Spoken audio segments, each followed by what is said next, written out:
Today is day 5 of the June 87 7-day retreat.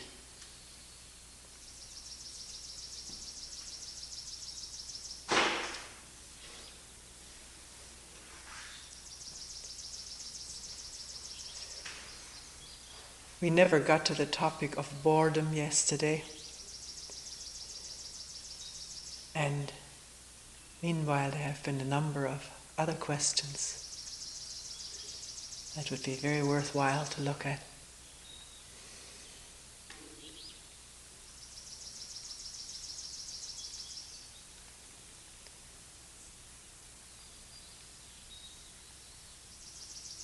Questions about what is my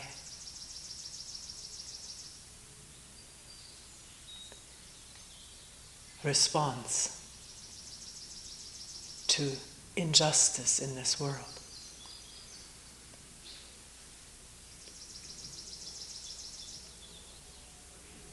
How do I deal with that?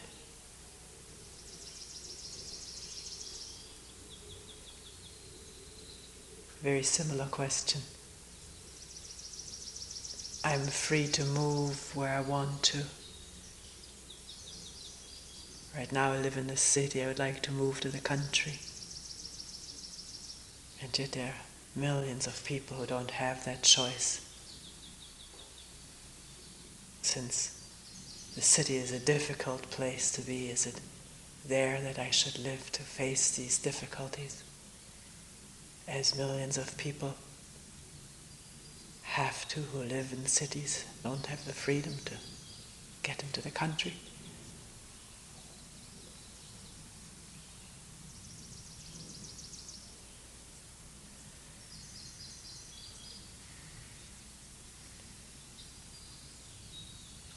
Or I'm free to do the work I like to do. Yet millions of people are not. How do I deal with this injustice?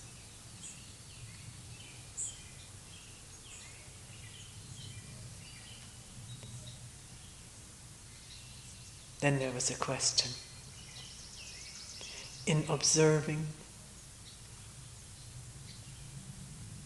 thoughts, actions, emotions, whatever's going on, there's always the watcher. Always that separate watcher.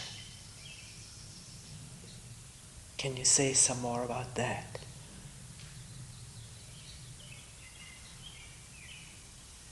What is that separate watcher? Why is he, she there? Is it inevitable, or can it come to an end? And then there were questions. I go from one group to another, one religious, spiritual group or political, always searching, looking, listening to talks, buying literature, one thing after another, and yet no change is occurring. Neither in the people who go there nor in myself.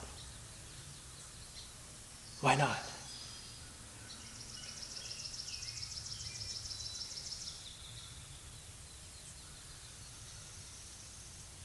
Or I come to retreat after retreat and always discover the same pattern. Why?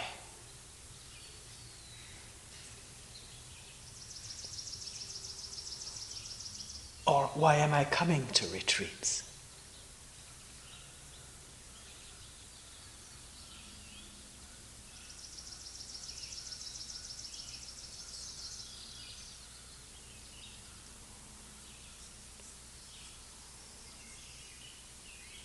Another person said, there's been death in the immediate close family. A rather young and vital person.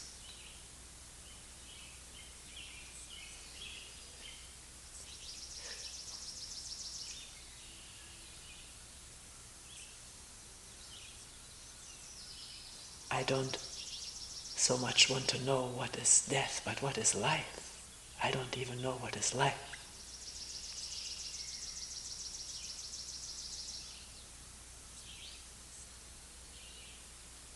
Life in me, what is that?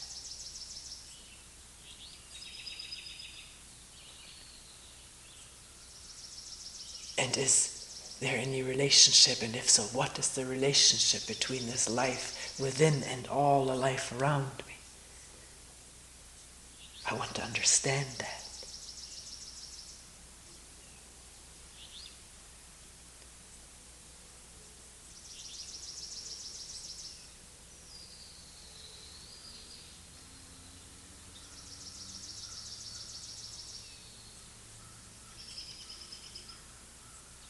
The life in the birds and the life within, what's the relationship?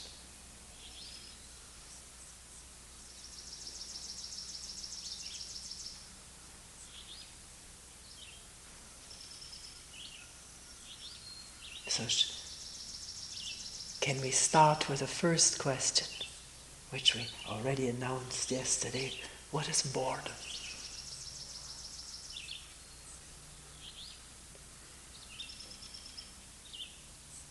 Which all of us know, talk about, have experienced or are experiencing. What is it? Usually we don't ask that question as we state the fact that we're bored.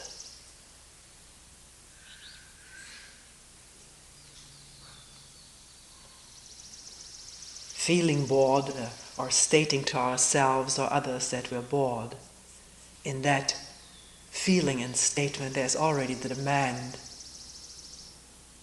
for something else, isn't there?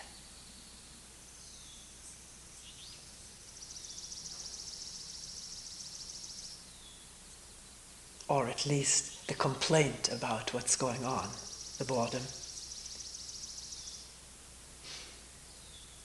and a wanting to be free of that. But what is boredom?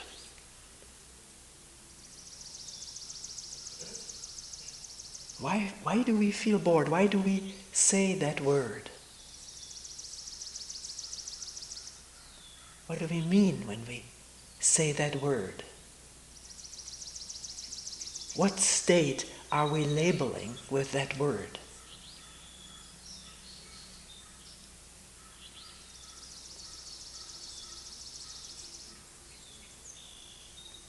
Immediately it takes an inward inquiring and looking and listening, doesn't it? If one asks such a question and is interested in it.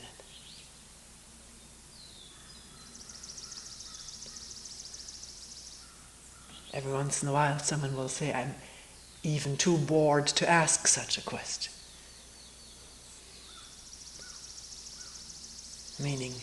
Not meaning a state of sort of molasses in which one finds oneself, inertia.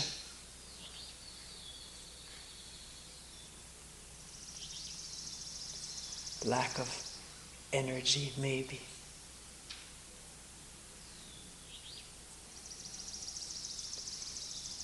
A feeling of lack.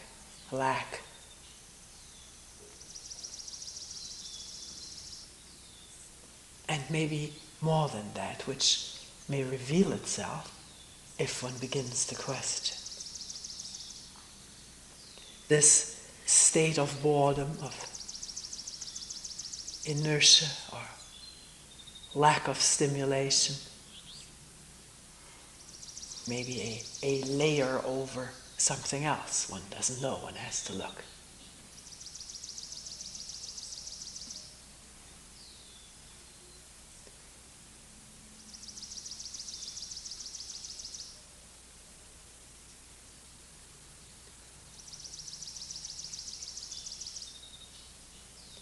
living as we do, exposed to innumerable stimulations. It seems stimulations on the rise all the time. Stimulations of the media, the newspaper, maybe not one but two in the morning. Maybe the radio going in addition. TV may be on too. With the morning talk show.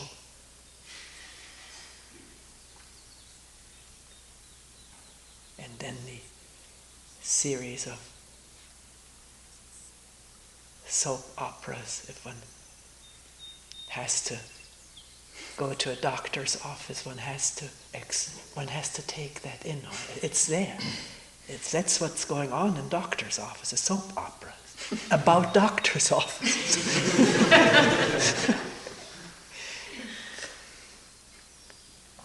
Usually the nurses, the doctors, and the aging or beautiful young patients.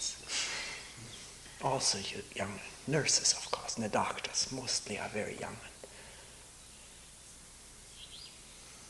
well-dressed. Oh, well, you may see them. You may see this stuff too. And when the big screens are in some of these offices, it's hard to evade it. A new thing, new to me, is also courts. What is going on in courts? Divorces and so forth. On the screen, don't we have enough in our life?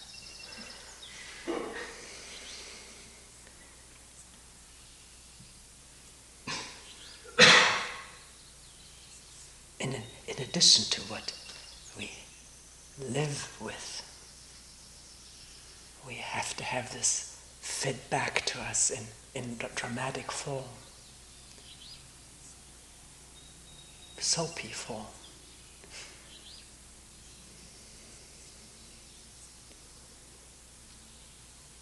All the sounds of machines, traffic, the computer hums. We have one at home now. It's incredible. All the language it has. I don't mean the written, but the grunts and groans and beeps, warnings.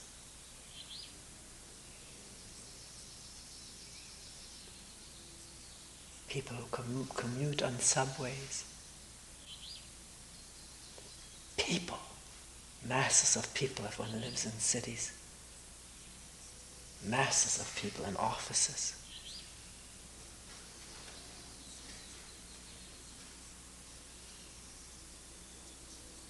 The speed with which we have to work are expected to deliver. And then the long commuting home, bumper to bumper, often for people. Imagine somebody every day, maybe some of you are doing this, maybe commuting an hour, not bumper to bumper, but exhaust to nose. One is right behind a car which is running, exhausting its fume. And the radio going, very likely. And then getting home, the family, with all its demands, problems maybe, excitement, tremendous amount of excitement we live in.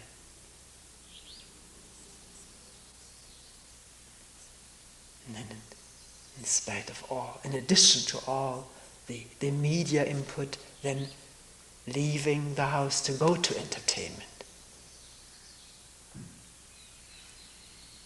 Bars, friends, concerts, movies. Maybe 2 movies a night.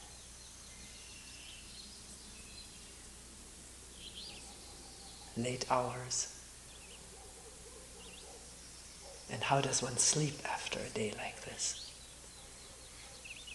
The brain keeps working, trying to make some order out of this chaos.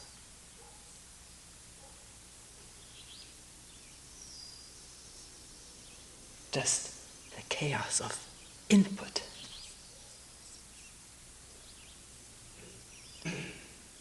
But also what one takes in, the substances, smoke, coffee, tea, chocolate, maybe too much food.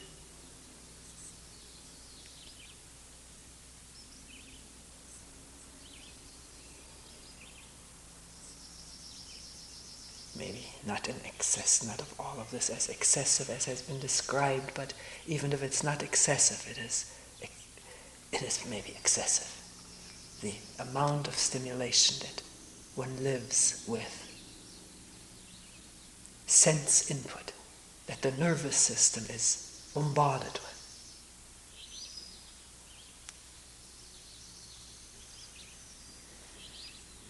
Body, in order to deal with that, the body and mind, something happens there, which may be called an addiction to it. One may become addicted to this, which one finds out if one doesn't have it.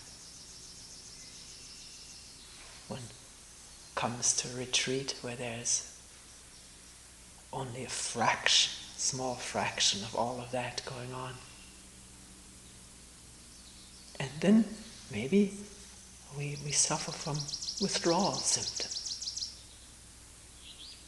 for a while. The body is used to this and demands it. I don't know all what the physiology of it is. But is that what is felt as boredom? The absence of customary, habitual stimulation, excitement.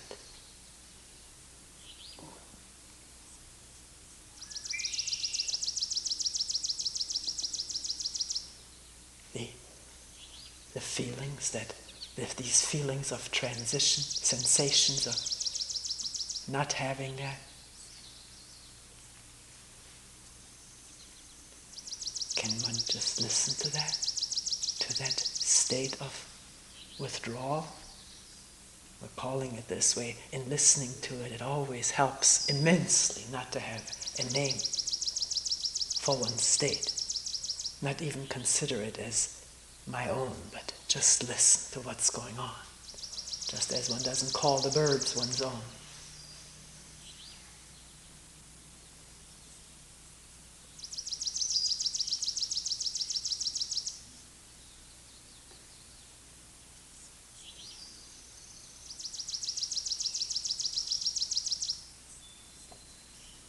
I remember when I grew up, as a little child, we had a cook who lived in the house with us.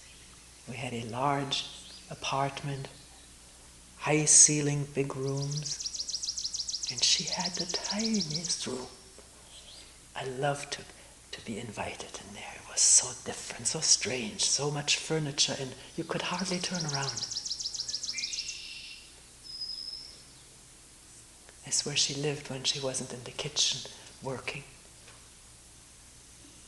or cleaning. Someone came in to help her clean, but she looked after the place well.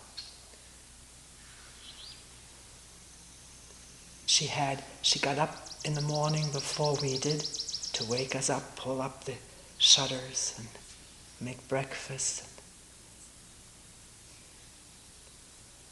cooked, cleaned the dishes. And then there was some time before the supper thing started where she didn't have anything to do. It was not an official free time of hers, like on Wednesday afternoons she had the evening free.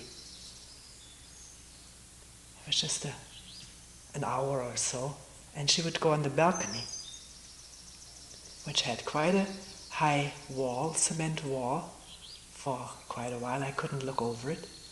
And there were, before the geranium pots started, there was a little opening. And there she stood with her elbows, one elbow and her shin in the elbow, and she watched. She looked out and she watched. I spent a lot of time with her, and I would ask her, "What are you watching?" And she said, ich sehe, wie die Leute gehen. Meaning, I see how the people go. May not be a good translation, too literal. Watching people walking. It sounded good enough to me, so I lift my arms up. She'd hold me up and we'd watch together how the people go. She didn't comment. It was usually quiet. Later on, when I was tall enough, she didn't have to pick me up so I could look over that wall. Watching the streetcars and the people come in and out, go to a little shop. Opposite us was an apartment house, lots of windows and bedding hanging out and people shaking out a dust rag. It was a lot to watch.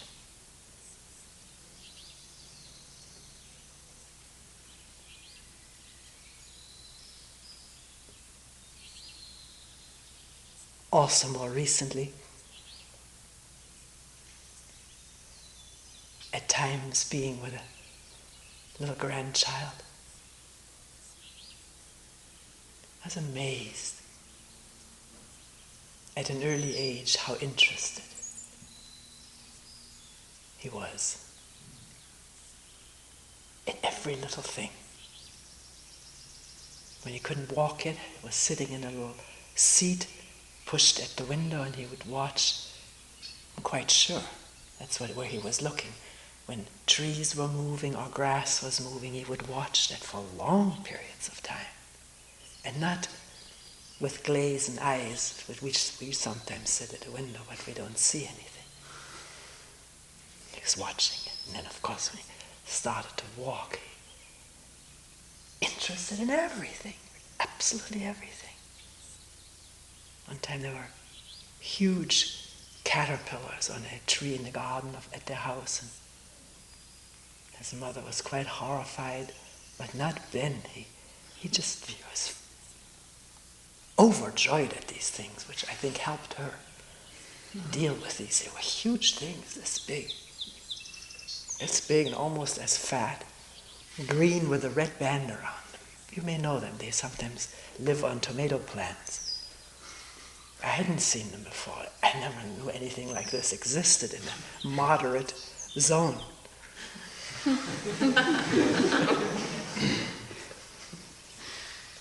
And this made Ben, not just Ben's day, but days, these caterpillars.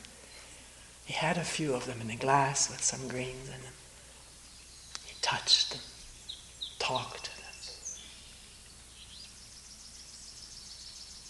And we go on a walk. I was telling it to someone, this is where the memory came back. They had a little pathway in this housing area where they lived, where some space, the backyards were small. It was out in Denver, but some of the space was common, where the builder had made really a nice walk with some little tree groves and, of course, some play equipment for the children, and then again a path going uphill a little bit to the topography. I don't know whether it was natural. It was in Aurora. Aurora was pretty flat, so there was probably some dirt dumped there to make little hillocks. And the first time Ben walked up this little hillock, he just paused, his face lit up, and he ran it down again, and up again, and down again. Just noticing. He didn't say anything. He didn't need to describe it. He just did it, up and down.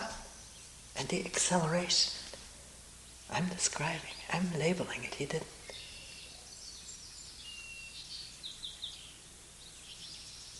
Time says, well, let's go on. But that's such a stupid thing to say to a little child. If you have time, why go on?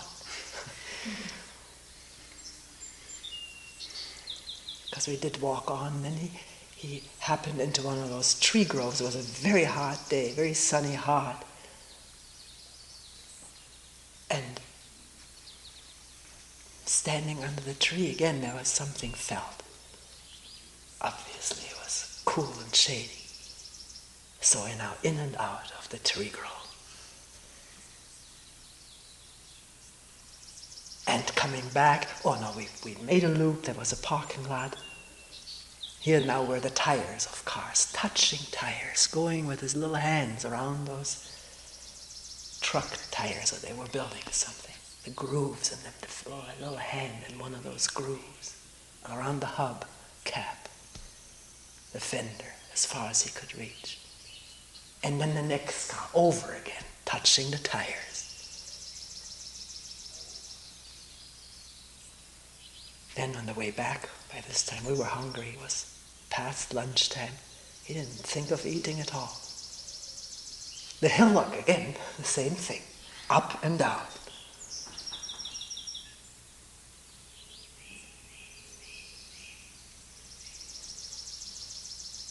It was simple, he was awake.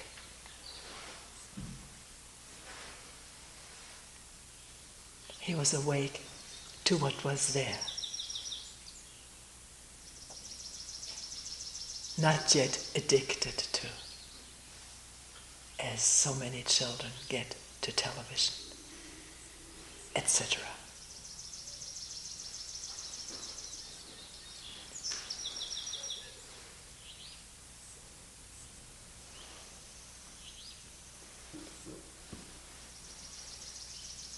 So whatever this state is that we call boredom, which runs like a thread through human life, instead of reaching for the next stimulation,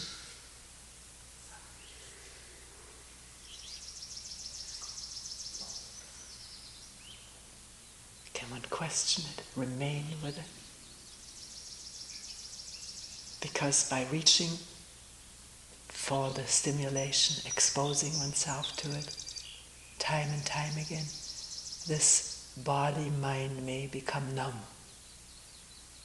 dull, indifferent.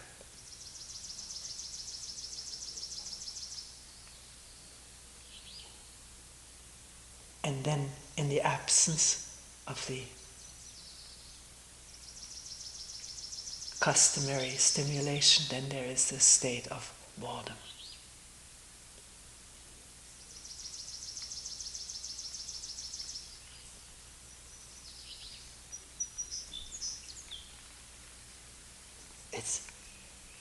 It's interesting to find out what that is, isn't it? I mean, to live with that, to see it.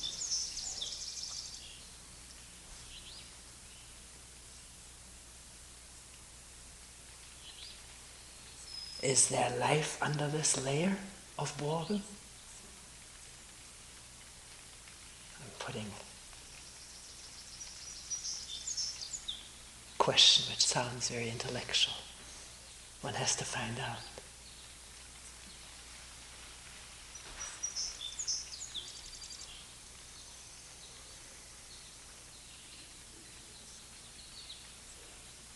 One can find out here in this extraordinarily beautiful environment with all the subtle and not so subtle changes of weather, temperature, moisture, growth.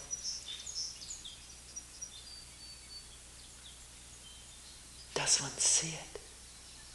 Does one see a blade of grass and the drops of water shining like pearls?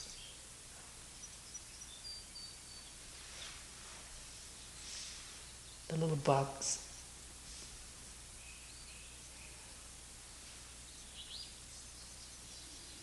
The running water, the sound of it. Can one hear the sound of running water?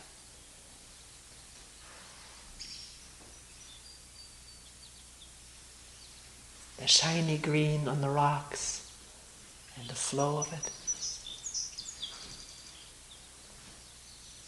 The flow of water and the flow of the green. It's all one flow.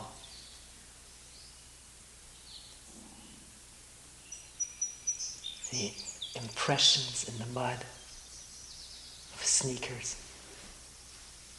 shiny stones after the rain,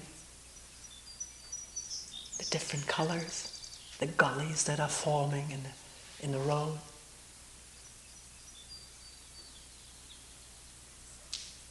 And this array of flowers, just like an avenue of stars, they're coming in now, the white daisies all opening up.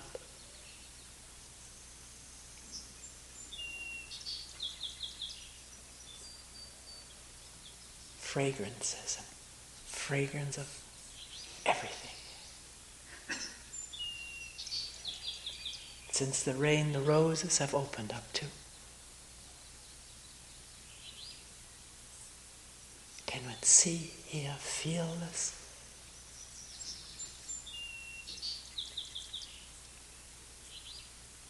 Without wanting something from it. It's all there. Without the watcher.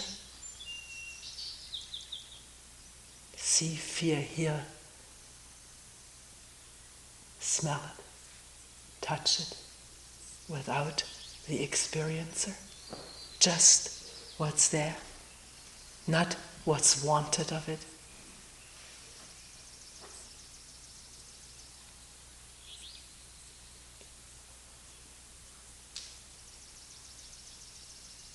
So that this organism, which has been so dulled by so much stimulation, so much excitement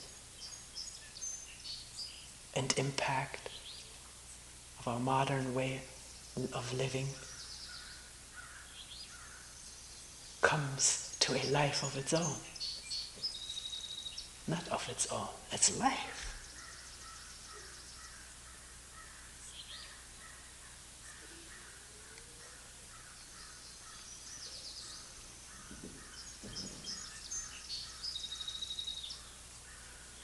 Not seeking this out as new stimulation, but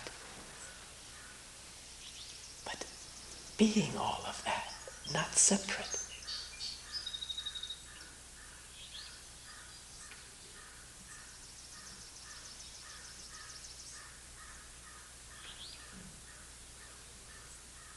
The person asked, what is that separate watcher? What's going on there? Why is that there? This feeling of separation. Does this question grab one deeply?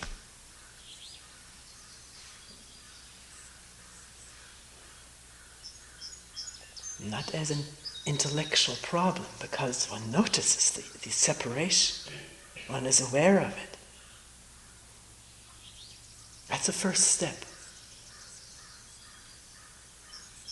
To be aware of this deep, profound conviction, sense of me. Me opposite or apart from all of that and each other. What is that? Not take it for granted, not continue one's dullness to it, numbness to separation, putting up with it, enduring it. One person mentioned, I've really grown up to endure what's hard to live with. I've grown up to endure it. And what you're saying seems so radically different. Not enduring it, but being with it without separation.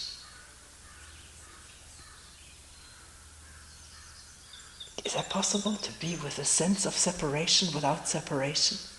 That's the inquiry. What is it? What are the ingredients of it? Asking that question with a passion.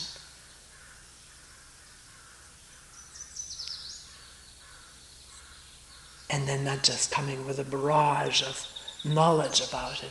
If that has to happen, then let it happen and see how far the knowledge will go, the known answers. Let them exhaust themselves. All one can say about why there is a feeling of separation. All the explanations, reasons.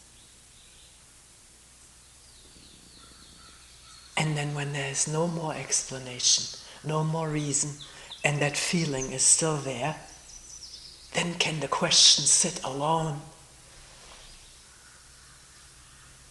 and a listening set in. A listening quietly that does not know and knows that it can't. Anything that's known doesn't do away with this separation.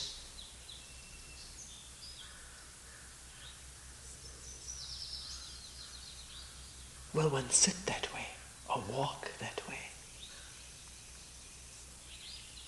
The question being there, but not the answer. The mind in the inquiring mode, but not knowing. Not tapping the files. The files have been tried and tested. They haven't worked. The feeling of separation still exists, of selfness, meanness.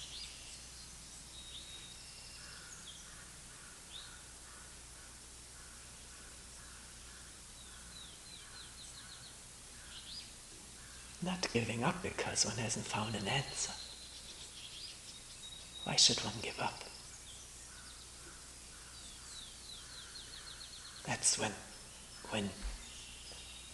the work starts. When one doesn't find an answer, then there's a newness to it, to approach something without knowing, and listening without knowing, looking without knowing.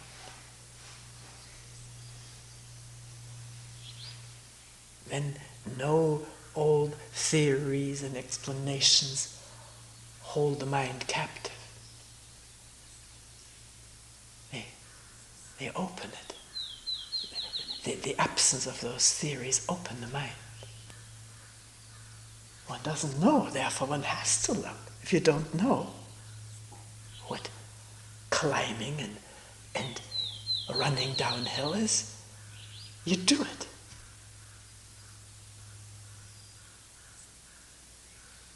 If you know it, you're bored with that. Why should I do that? I already know.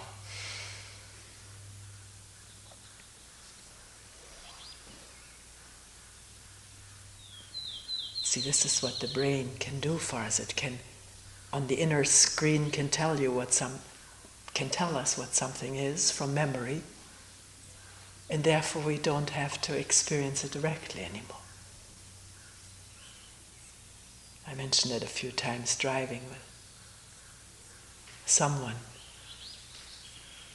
to the Black Canyon of the Gunnison. Some of you may know it out. It's near Denver. It's an enormous crack in the earth. An enormous black crack. Really black. And way down there is the little muddy Gunnison River. Way down. And these huge boulders of black rock. Quite narrow. At one point you can go from one side of that canyon to the other. The idea of it is very scary. The step is nothing to it. And you can walk to different levels and look down there and just let it. I don't know. When you're there, you know what I'm talking about. So we were driving by there with this other person, and we were getting out, and she said, "I don't have to get out. I know it already. I've been there."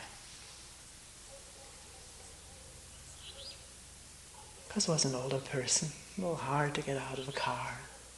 It's so much more comfortable and easy to stay in the mode in which we are.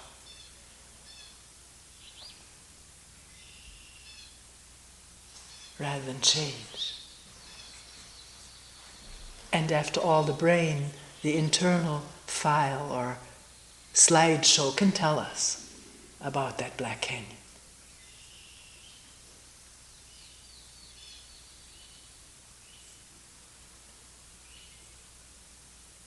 This is how we become numb to life.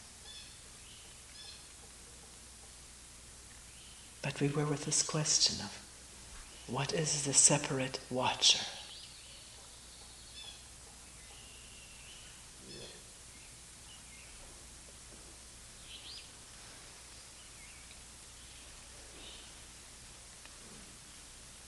Watch it. Watch it in watching what the separate watcher is. All the comments,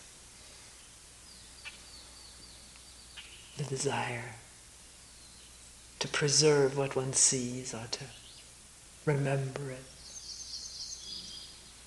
to get the flower.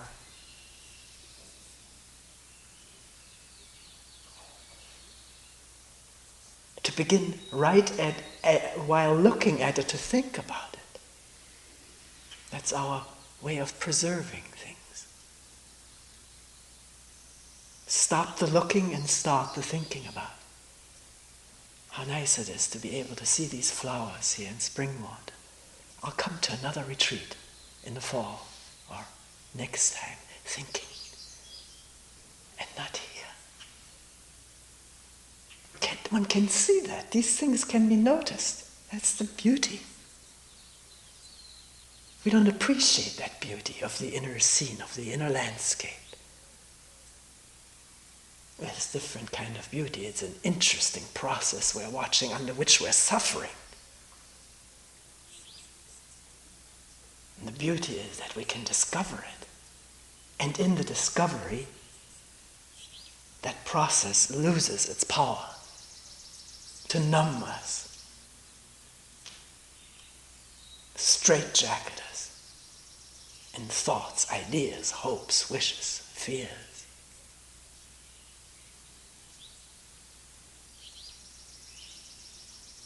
Because in directly seeing something, there is no watcher, there's no seer. That comes later. The thought, oh, I'm seeing something. I'm really getting better. That's the seer. That's the separation.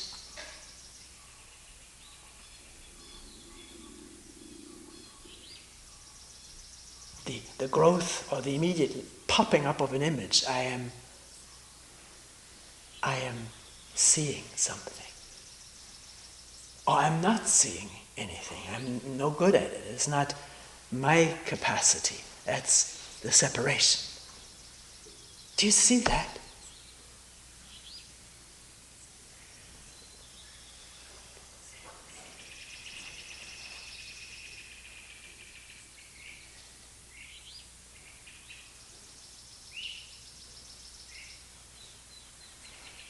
See, this is where no effort comes in. The seer, the watcher, is the effort. Really, that's no effort, is it? The immediacy of perception.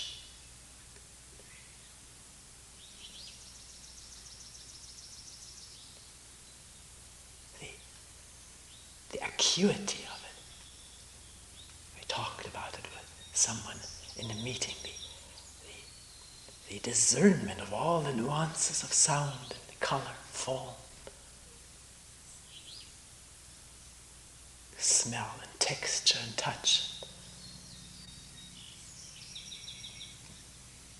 There's no effort, it's there. It's given.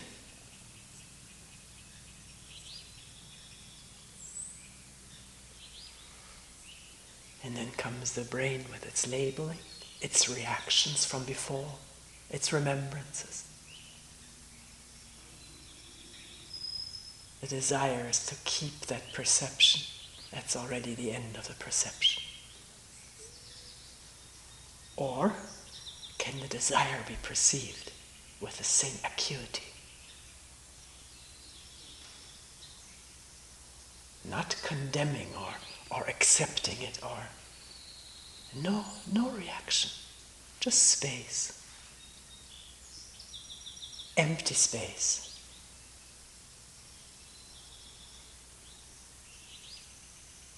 That doesn't want anything of what is perceived. And therefore sees it in its fullness, in its wholeness.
We will end here for today.